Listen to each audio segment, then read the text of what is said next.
Last year alone, Avista customers saved over 53 million kilowatt hours of energy. How? By caulking their windows, programming their thermostats, replacing their incandescent light bulbs with LEDs. Simple things, really. But the energy they saved was enough to power more than 4,000 homes for an entire year. Way to save, everyone. Way to save. Find your way to save at avistautilities.com.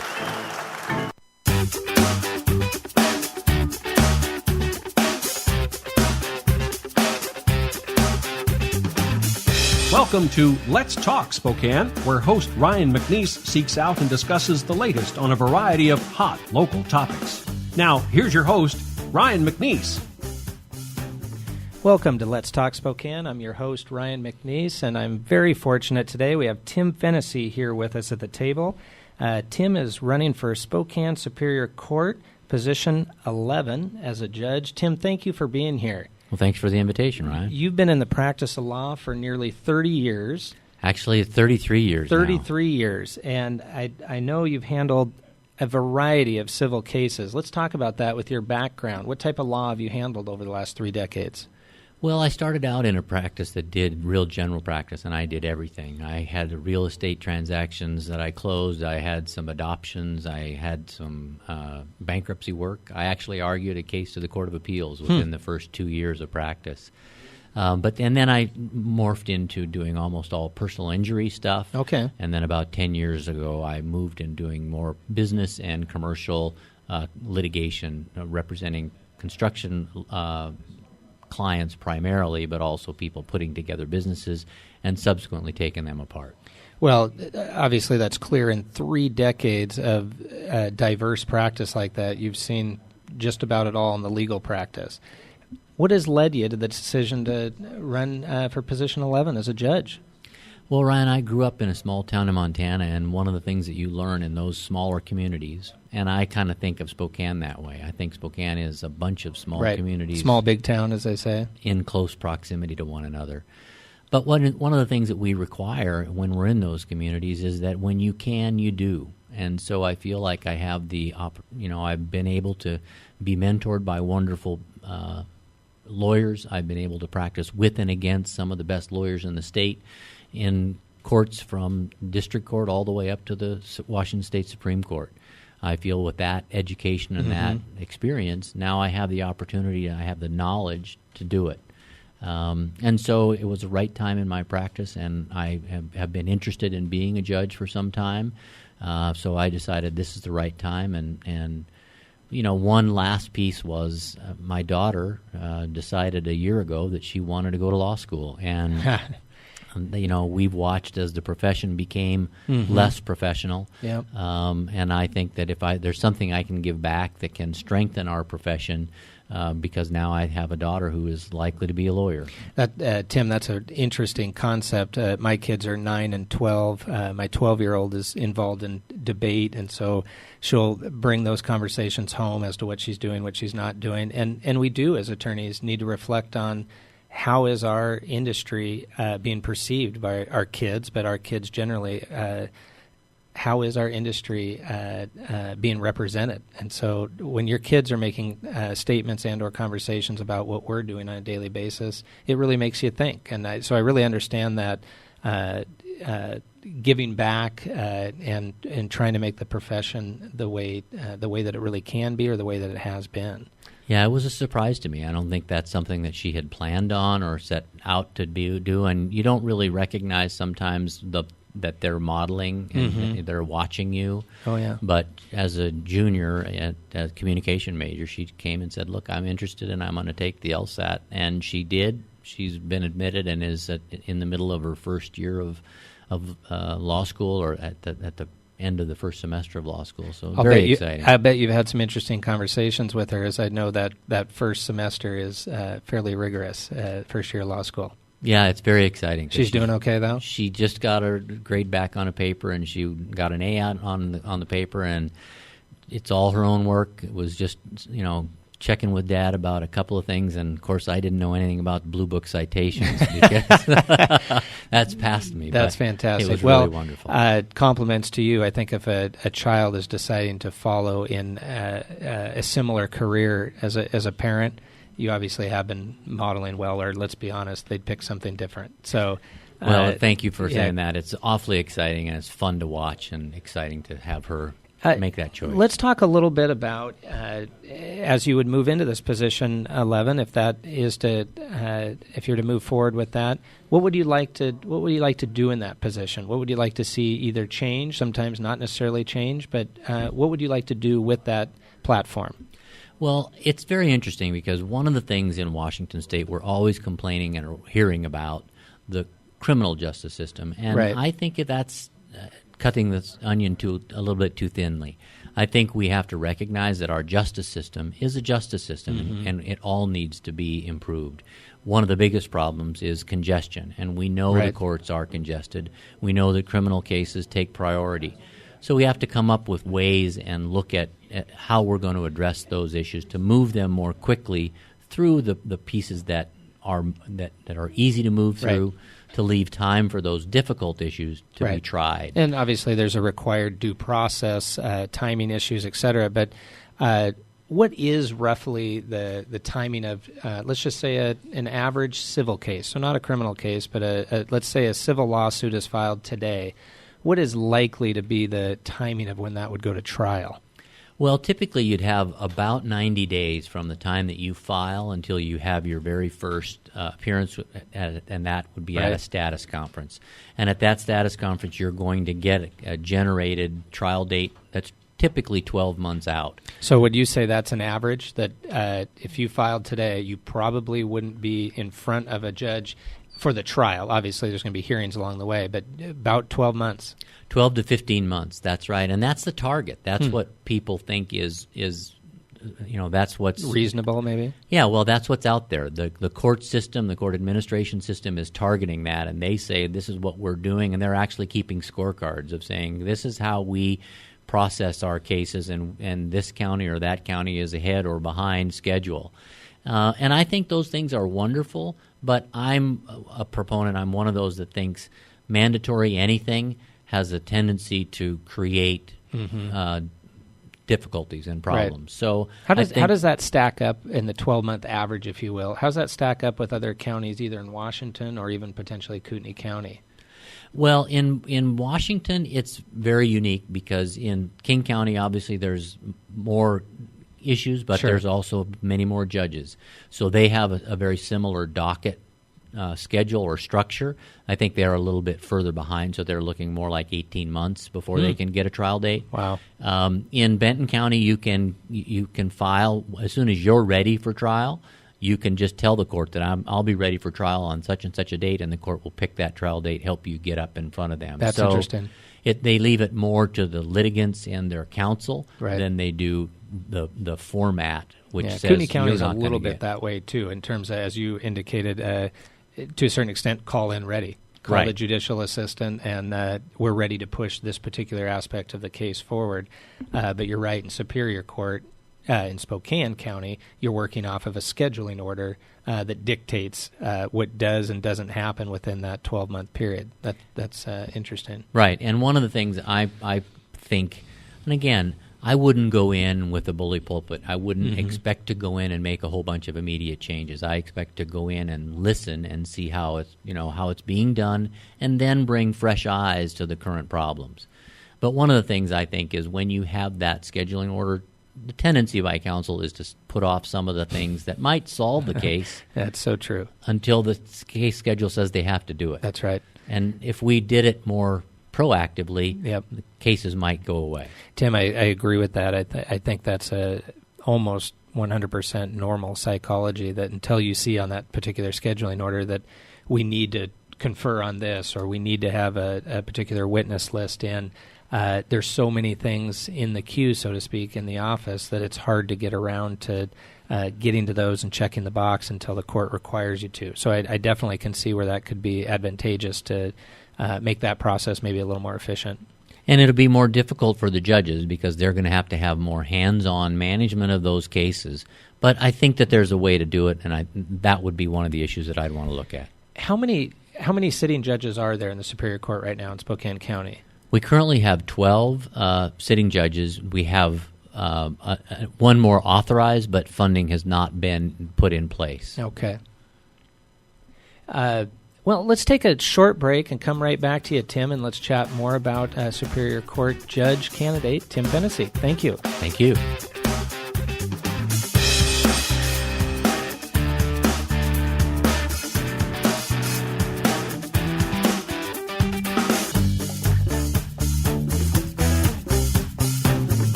You're listening to SpokaneTalksOnline.com, Spokane and North Idaho's business and community talk station. Snoring can disrupt marriages and cause serious health problems. Call Sleep Better Northwest first, the experts in dental sleep medicine. Their medically approved, custom-fit oral appliances will have both you and your partner sleeping better and being more productive throughout your day. Don't wait. Snoring and sleep apnea can signal potential strokes or heart attacks. For more information, visit needbettersleepnow.com and download our health guide today. Sleep Better Northwest, the experts in dental sleep medicine.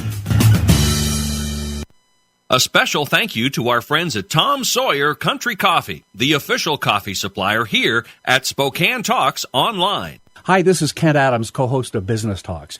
I'd like to introduce you to a couple of friends, Lisa and Alan Gwaltney of Window World. I've known Lisa and Alan for a number of years and know them to be honest and caring folks. They take pride in their windows, sliding doors, and blinds. So when it comes to your home, call them direct at 509-456-5880. That's Window World of Spokane and Coeur d'Alene. And if you tell them Kent sent me, they'll give you 5% off a 5-window installation. Call them today at 456-5880. Hi, I'm Tom Sawyer from Tom Sawyer Country Coffee. October is our first anniversary in our new location at 608 North Maple, north side of Kendall Yards. I am personally roasting your favorite coffee every day. Thank you to all that have found us this year. Come on down and enjoy the holiday coffee and gift items. Caramel Pecan is back, our pumpkin spice, and Viking Double Dark. Every day we are serving delicious, artfully crafted specialty coffee. You will love it. Remember, 608 North Maple Street, open Monday through Saturday.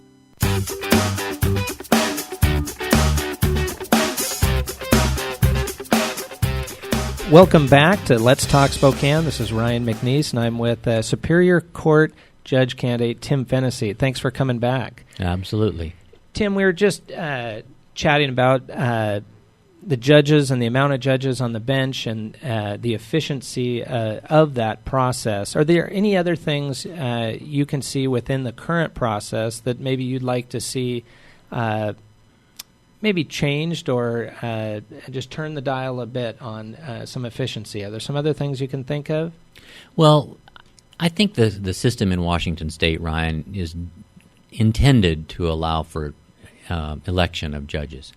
And unfortunately, we've allowed the system to slip into a kind of a disrepair or disuse. Mm-hmm. And we have so many judges this election cycle. There are 12 races.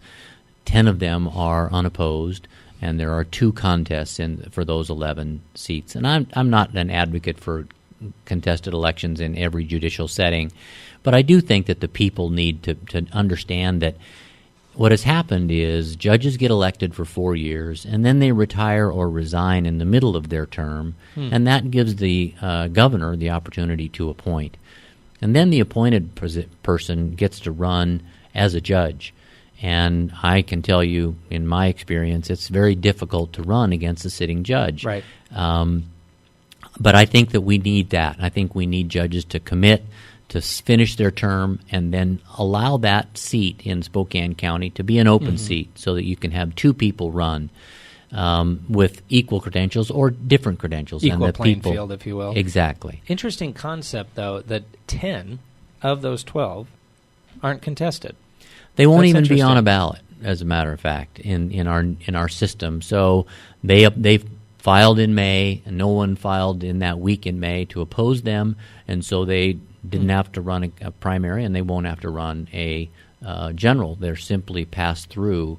And again, I'm not saying that that's always bad, but it's a way that has enforced that we elect incumbents, especially in judicial races. And I think it's important to have fresh eyes when we have problems that go, for longer than one or two cycles. Mm-hmm. And I think we do have issues in our justice system, and I think we need fresh eyes to bring to bear on those issues, and that's what I offer. Well, I think as you're explaining, really the difference between our federal and our state judicial positions, as you're indicating, in the federal system, they are appointed. Obviously, in the state system, it's an election scenario. But I think as you're describing, oftentimes, historically, it is essentially that these judges are being appointed, even in the state system.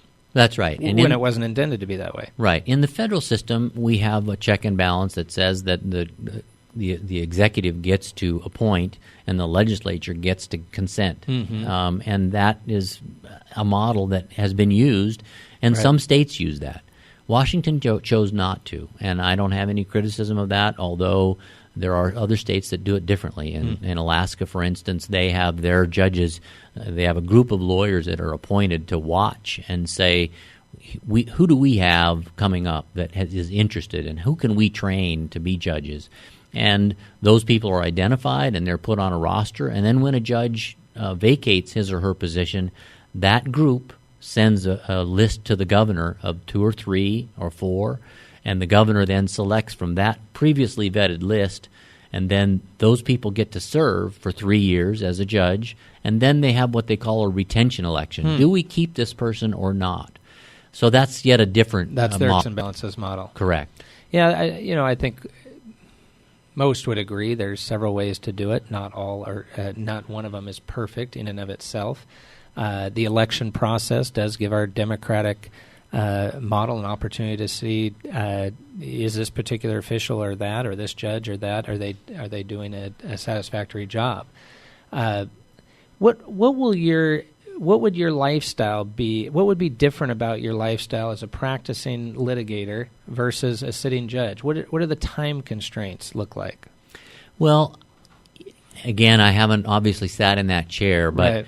You've stood in front of it quite a bit as a I litigator have. for 30 years. I have, and as a litigator, we sometimes think that the judges arrive in the morning and then they leave at 5 o'clock, and that Right. we have to continue to do our work of getting witnesses and getting exhibits. But I know enough to know that the judges are taking home paperwork, they're taking home briefs, they have our case that they're handling if they're in a trial, say, but they then have a whole motion docket that they have to hear on Friday.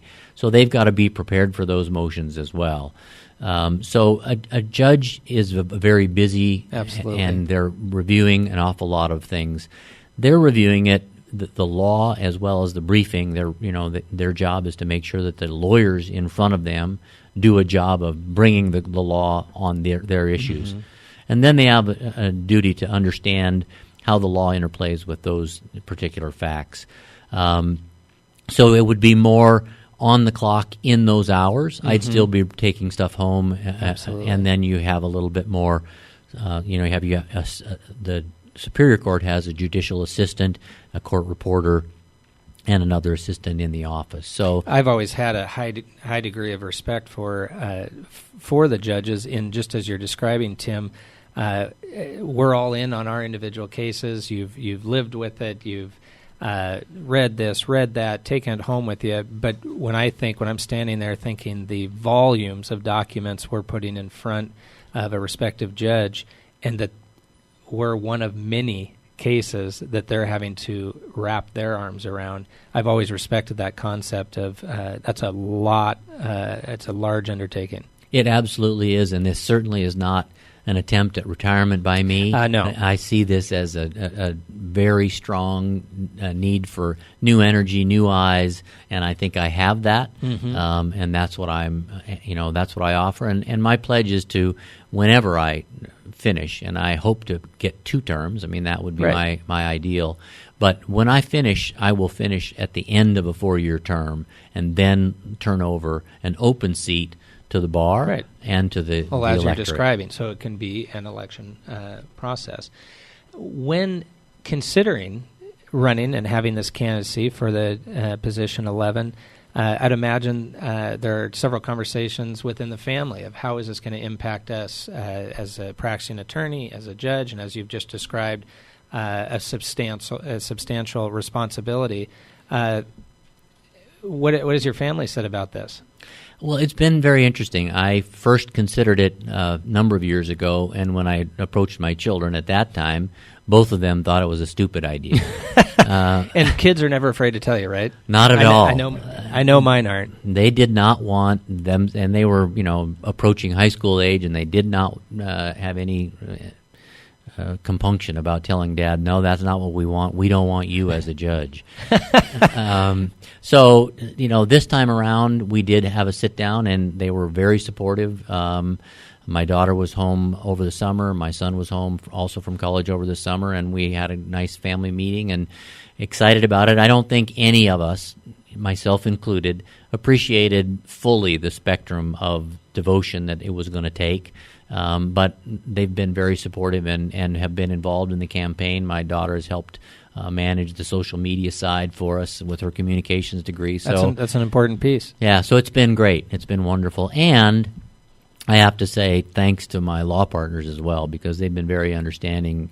The time constraints have been difficult on the practice, and they've been very helpful not only in the campaign but also understanding in the office and making leeway for me to do the things I need. Clearly, your time constraints have been significant during this candidacy, and as a practicing attorney, what do you like to do in your downtime, if in fact, as we've described, if there is any downtime? What are your hobbies? Well, I grew up in Montana. I grew up a skier, snow skier, so I've continued to do that, although not as much anymore. 2 knee surgeries have slowed that down a little bit. Yep. My mom and dad are still in Montana, so we get back to see them. They have What town are you from? I'm from Libby originally. Libby, Montana. Yeah. Okay. So we're right up in the northwest corner. And then I love golf. My father I grew up watching him play, and I played tennis in high school, but now I'm playing less. Well, I've always enjoyed Montana. What brought you from Montana to Spokane? Was it law school?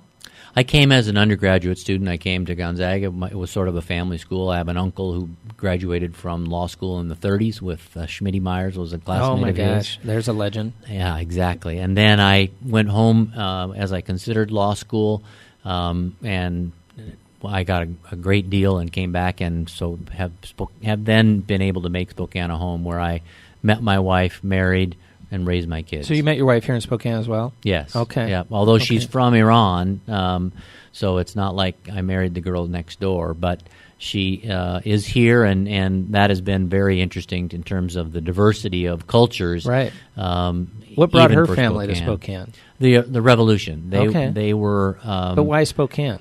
Well, my wife's mother had a brother who was a practicing physician here in Spokane, John Ganji.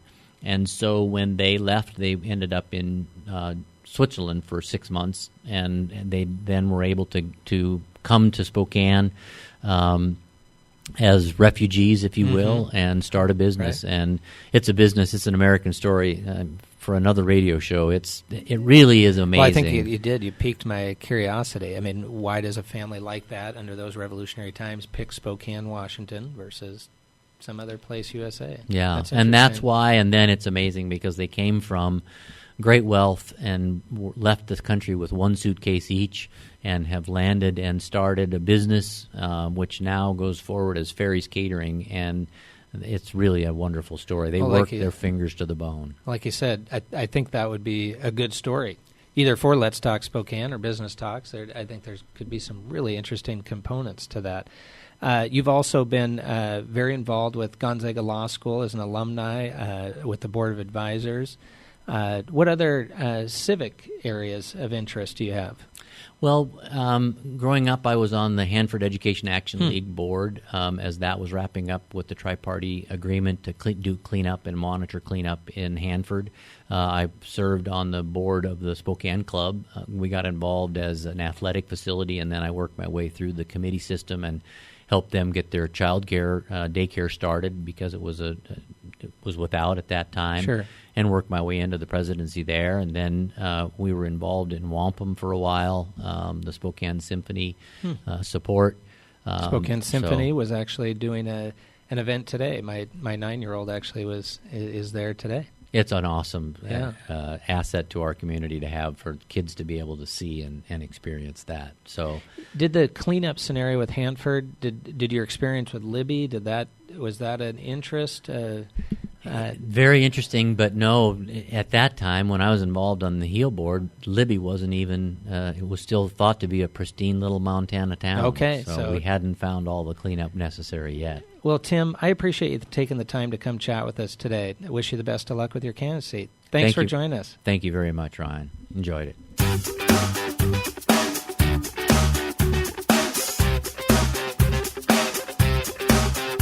Let's Talk Spokane is produced in Spokane, Washington by SpokaneTalksOnline.com, which is solely responsible for its content. Ask us a question, recommend a guest, and hear this program again online anytime at SpokaneTalksOnline.com. Thanks for listening. What? You haven't been to the library lately? Stop in today and see that the library is more than books. Spokane County Library District facilities feature on-site technology, including Wi-Fi, computers, and printers, as well as free use of meeting rooms. The Library District offers events and programs for all ages, from story times to career development and employer classes to Social Security workshops. Our staff is well-trained and happy to help. Find out more about your library at scld.org.